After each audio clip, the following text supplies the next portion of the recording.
அன்பானவர்களே, அன்பு வணக்கங்கள். இந்த கடல் மேல பார்த்தோம்னா, கடற்கரை ஓரம் போங்க. அந்த கடலை மேல பார்த்தீங்கன்னா, கரையோரம் அலைகள் அடிப்பதையும், அதற்கப்பால் தூரத்தில் பார்த்தா கடல் அமைதியாக இருப்பதையும் பார்க்கலாம். பார்த்துருக்குறீங்கள? கடலை பார்க்காதவங்க யாரும் இருக்க முடியாது. நேரில் பார்க்கலன்னா கூட திரைப்படங்கள்ல பார்க்குறோம். இந்த அமைதியாக இருக்கின்ற அந்த கடலுக்குள் மகா அற்புதங்கள், மகா அதிசயங்கள், காண கிடைக்காத பொருள்கள், பொக்கிஷங்கள், புதையல்கள், அரிய வகையான பொருட்கள் இவையெல்லாம் கீழே கிடக்கிறது. அது ஒரு சிலர் நம்ம கண்கூடாக பார்க்கிறோம். சிப்பியிலிருந்து முத்து எடுக்கிறோம், விலை மதிப்பு சங்குகள் எடுக்கிறோம். இப்படி பல பொருட்கள், பவளப்பாறை என்றான், அற்புதமான கண்ணுக்கு காட்சி தரக்கூடிய மிக அற்புதமான வண்ண மீன்கள், எவ்வளவோ உயிரினங்கள். இதுவரைக்கும் அந்த உயிரினங்களை நீங்க பார்த்தே இருக்க மாட்டீங்க. இவையெல்லாம் அந்த கடலுக்கு கீழே இருக்கிறது. ஆனா நம்ம கடலுக்கு கீழே இருக்கின்ற அந்த அதிசயங்களையோ, அற்புதங்களையோ, அரிய கண்டுபிடிப்புகளையோ, அரிய உயிரினங்களையோ, அந்த பொக்கிஷங்களையோ, புதையல்களையோ நாம் தெரிந்து கொள்ள வேண்டும் என்ற ஆர்வமும் கிடையாது. அதை காண வேண்டும் என்ற ஒரு அக்கறையும் கிடையாது, இல்லையா? போப்பா கடல் பார்த்தோம், அவ்வளவுதான். இதை ஏன் குருஜி சொல்றீங்க? நாங்க கூட தான் கடலை பார்த்துக்கிறோம். பார்த்தீங்க, அதுக்கு இருக்கிற எல்லாத்தையும் பார்த்தீங்களா? கேள்விப்பட்டீங்களா? கிடையாது. அதே போலதான் உங்க மனம் என்ற மேல் மனத்தை பற்றி தான் நீங்க பார்க்குறீங்களே தவிர, வாழ்க்கையில் இந்த மேல் மனதோடவே வாழ்ந்து இறந்து போறீங்களே தவிர,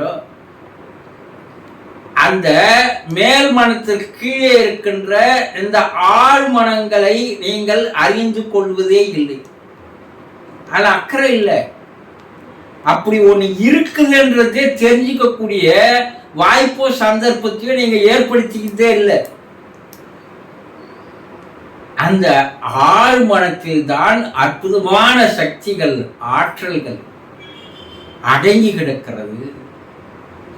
ஒவ்வொரு மனுஷங்கிட்டையும் இருக்கு. இறைவன் ஒவ்வொரு மனிதனுக்கும் ஆழ் மனம் என்ற ஒன்றை வைத்திருக்கிறான். அந்த ஆழ் மனசுல பல்வேறு அற்புதங்களை, பல்வேறு ஆற்றல்களை, பல்வேறு சக்திகளை, பல்வேறு மகத்துவங்களை, பல்வேறு மகிமைகளையும் வச்சிருக்கிறான். அது தெரியுமா உங்களுக்கு? தெரியாது. தெரிந்தால் நீங்கள் ஒரு மகானாக, அவதாரமாக மாறிடுவீங்க. ஆனா நம்ம எல்லாரையும் போய் என்ன பார்க்கிறோம்? அதை அவர்கள்கிட்ட இருக்கின்ற அந்த ஆற்றல்களை அதிசயமா பார்க்கிறோம், ஆச்சரியமா பார்க்கிறோம். அப்படி இருக்கின்ற ஆற்றல்கள்ல ஒரு சில ஆற்றல்களை, சக்திகளை உங்களுக்கு நான் சொல்றேன். விவேகானந்தர் தன்னுடைய வாழ்க்கையில நடந்த ஒரு உண்மை சம்பவத்தை சொல்றார். அவருடைய நண்பர் எப்பா, நம்ம மனசுல இருக்கிறதெல்லாம் ஒருத்தர் அப்படியே சொல்றாராம், நம்ம போய் அவரை பார்க்கலாமா? விவேகானந்தருக்கு ஒரு ஆர்வம். என் மனசுல இருக்கிறது சொல்லுவாரா? நிச்சயமா சொல்லுவார். அப்போவா போலாம். போகிறார்கள். அந்த அதிசய மனிதர் அமர்ந்து இருக்கிறார். ஒரு 3 பேர் போறாங்க நண்பர்கள். அதுல இவர் இந்து, ஒரு நண்பர் இஸ்லாமியர், ஒரு நண்பர் பிரெஞ்சுக்காரர், 3 பேர்கள் போறாங்க. அந்த அதிசய மனிதர் இவர்கள் என்ன நினைத்து வந்திருக்கிறார்கள் என்பதை கரெக்டா சொல்லிடுறாரு.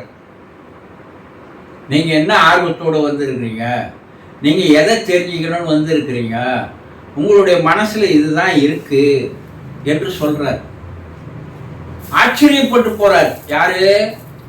விவேகானந்தர். உண்மையில நான் அதை தான் நினைச்சேன், எப்படி அவரால் சொல்ல முடியுது? இன்னொரு அதிசயத்தை அந்த நண்பர் காட்டுறார். என்ன காட்டுறாருன்னா, நீங்க மனசுல ஏதாவது ஒன்றத்தை நினைச்சுக்குங்க, அதற்கு முன்னாடி ஒரு வெத்து காயத்தை எடுத்து ஏதோ வார்த்தையை எழுதி அதை 4ஆ மடிச்சு விவேகானந்தர் கூப்பிட்டு இது மேல உன் கையெழுத்த போடுறார். இந்த இதை நீ பாக்கெட்ல வச்சுக்கோ. ஒவ்வொருத்தருக்கும் ஒரு காயத்தை அது போல உள்ளே எழுதி மடித்து அவர்கள் பெயரை எழுத சொல்லி அதை பாக்கெட்ல வச்சுக்க சொல்றாரு. சரி, இப்ப நீங்க ஏதாவது ஒரு வார்த்தைய மனசுல நினைச்சுக்கங்க. நினைச்சுக்கிறேன்.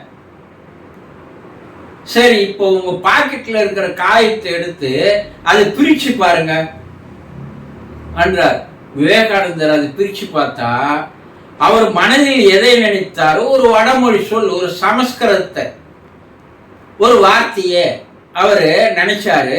அதே வார்த்தை அந்த காகிதத்தில் எழுதப்பட்டிருக்கிறது. அந்த இஸ்லாமிய நண்பரை பார்த்து, நீ மனசுல நினைச்சிட்டியா? நினைச்சிட்ட. இப்ப உன் காய்ச்சி எடுத்துப்பார். அவர் குர்ஆன்ல ஒரு வார்த்தையை மனசுல நினைச்சார், அதே வார்த்தை அதுல இருக்கு. இந்த பிரெஞ்சுக்காரர் ஒரு டாக்டர், அவரு மருத்துவத்தை பற்றிய ஒரு வார்த்தையை மனசுல நினைச்சார். அந்த காயத்தை எடுத்துப்பாரு, அதே வார்த்தை அதுல இருக்கிறது. 3 பேருமே ஆச்சரியப்பட்டு போகிறார்கள். எப்படி மனசுல நினைச்சிட்டு வந்ததை சொல்றாரு, மனசுல நினைக்க போறத சொல்றாரு, முன்கூட்டியே சொல்கிறார் என்று. இது என்னுடைய வாழ்க்கையிலும் நடந்திருக்கிறது. உண்மையிலே நானும் பார்த்திருக்கிறேன் ஒரு அதிசய மனிதரை. நான் அவர்கிட்ட போனேன். நீங்க ஒரு தூரமா உட்கார்ந்து ஒரு காகிதத்துல ஒரு 10 கேள்வி எழுதிட்டு வாங்க அண்ணார். என்ன நான் எழுதிட்டு போனேன். அத அப்படியே அவர் என்ன பண்ணாரு, மடிச்சு கசக்கி என்கிட்ட கொடுத்துட்டாரு. இருந்தா வச்சுக்கோ, இப்போ உன் கேள்விக்கு உண்டான பதில் நான் சொல்றேன்னு அந்த 10 கேள்விக்கு உண்டான பதில் அவர் ஒரு தாளில் எழுதி மடிச்சு என்கிட்ட கொடுத்தாரு. நீங்க நம்புறீங்களோ இல்லையோ, நான் எப்படி கேள்வி 1 2 3 4ன்னு 10 வரைக்கும் எழுதணும், அதே சீனியாரிட்டி நம்பர்ல அதற்கு உண்டான பதில்களை அவர் எழுதி தந்தார். இது எவ்வளவு ஆச்சரியம்! நான் நினைச்சத ஒரு பேப்பரில் எழுதியிருந்தா அவர் அது படிக்கல கொள்ளல, ஆனா சொன்னார். இததான் நம்முடைய சித்தர்கள் மெயின் ரீடிங் என்று சொன்னார்கள், மனதை படித்தல். இது எல்லா மனிதர்களுக்கும் வரக்கூடிய ஒரு அற்புதமான ஒரு ஆற்றல், கலை இருக்கு. ஆனா அது நமக்கு தெரியல. தெரிஞ்சிருக்கு.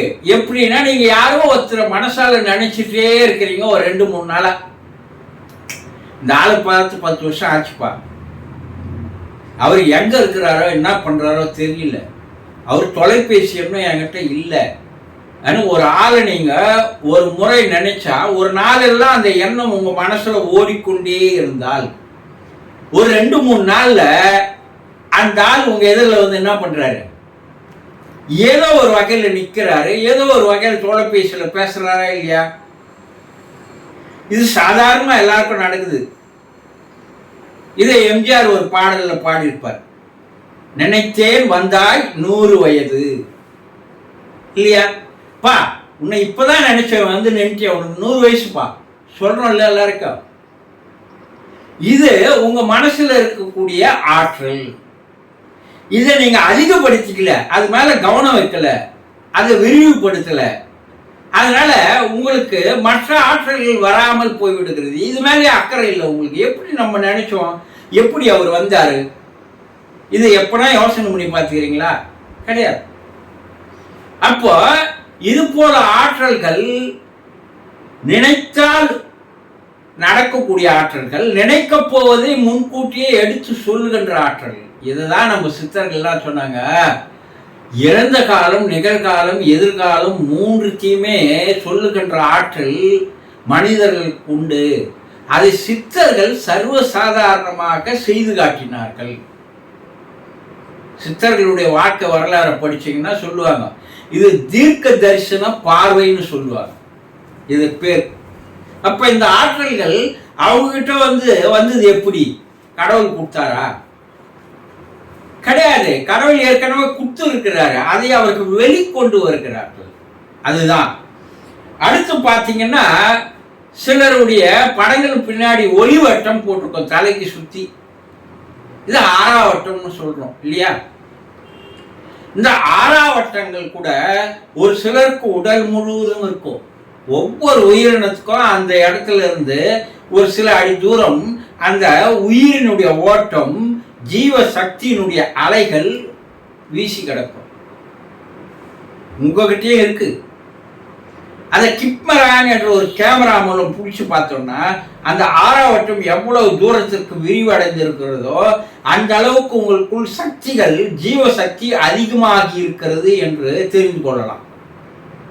சுருங்கி இருந்தா உங்ககிட்ட உடம்புல சக்தி இல்லை, நான் பலவீனமாக்குறேன்பா சொல்றேன் இல்லையா? இந்த சக்தி குறையும் போது அந்த பலவீனம் வரும். இதை சர்வசாதாரணமாக இத ராமகிருஷ்ண பரமஹம்சருடைய வாழ்க்கையில இதை அவர் பார்த்திருக்கிறார். ராமகிருஷ்ண பரமஹம்சருடைய குரு அந்த அம்மா பார்த்தீங்கன்னா பைரவி பிரம்மணின்னு பேர். அந்த அம்மா ஒரு லேடிஸ் தான், ராமகிருஷ்ணருக்கு குரு, ராமகிருஷ்ணருக்கு தீட்சை தந்தவர்கள் அந்த அம்மா தான். அந்த அம்மா ஒரு நபரை அழைத்து வந்து சந்திரன் என்று சொல்லக்கூடிய அவனை அறிமுகப்படுத்துறாங்க. இவங்கிட்ட ஒரு ஆற்றல் இருக்கு, நீ அதை பாருன்றாங்க. அவங்ககிட்ட என்ன ஆற்றல் இருக்குன்னா, அவன் யார் கண்ணுக்கும் தெரியாமல் மறைந்து போகின்ற ஆற்றல் அவங்ககிட்ட இருக்கு. அது இயற்கையா வந்ததா, தியானத்தின் யோகத்தின் மூலமா வந்ததா பார்த்தா அது இயற்கையா வருது. சிலருக்கு இயற்கையாகவே இறைவன் அதை வெளிப்படுத்தி விடுகிறான். இவன் இதை நல்ல காரியத்துக்கு பயன்படுத்தியிருந்தான்னா அவன் வாழ்க்கையில் எங்கேயோ போயிருப்பான். அவன் என்ன பண்ணுவான், திருடத்துக்கு போய் சொல்லும் போது தன்னுடைய உருவத்தை மறைத்து கொண்டு போய் திருடுவான். அந்த திருட்டுத்தனம் அவனை வேறொரு இடத்திற்கு அழைத்து சென்று விட்டது. அதனால அவங்ககிட்ட இருக்கிற அந்த சக்தி போயிடுச்சு. இது ஒரு நபர். இன்னொரு நபர் வரார் அவர்கிட்ட. அவரு எப்படின்னா அவரு எப்படின்னா அவர் உடம்புல இருந்து ஒளி வீசும். காளி கோயிலுக்கு போனோன்னு ஆசிரமத்துல இருந்து போறாரு. இருட்டுல திடீர்னு நினைவு வந்துடுது, இருட்டுல வழி தெரியல. அப்ப அந்த நபர் முன்ன போறாரு, அதனுடைய வெளிச்சத்தை பின்பற்றியே ராமகிருஷ்ணர் காளி கோயிலுக்கு போய் சேர்க்கிறார். இது என்னுடைய வாழ்க்கையில் நடந்த 2 உண்மை சம்பவங்கள் ராமகிருஷ்ணர் விவேகானந்தரிடம் சொல்லி இருக்கிறார். இப்ப ஒரு சிலருக்கு அந்த வட்டம் அதிகமா இருக்கு என்று.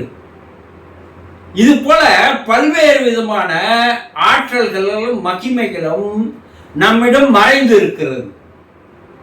ஆனா அதை நம்ம புரியாத, ஏதோ வாழ்ந்தோம் இறந்தோன்னு இருந்துடும். இதை கொஞ்சம் சரிப்படுத்தி முறைப்படுத்தினால் சில ஆற்றல்கள் உங்களிடமும் வரும். இந்த மெயின் ரீடிங்ன்றது பல குருமார்களிடம் நான் நேரடியா பார்த்திருக்கிறேன், கரெக்டா சொல்லுவாங்க. அப்போ எல்லோருக்கும் இருக்கிறது. அவர்கள் அதை யோகத்தின் மூலமாக, தியானத்தின் மூலமாக அதை சரிப்படுத்தி கொண்டார்கள்.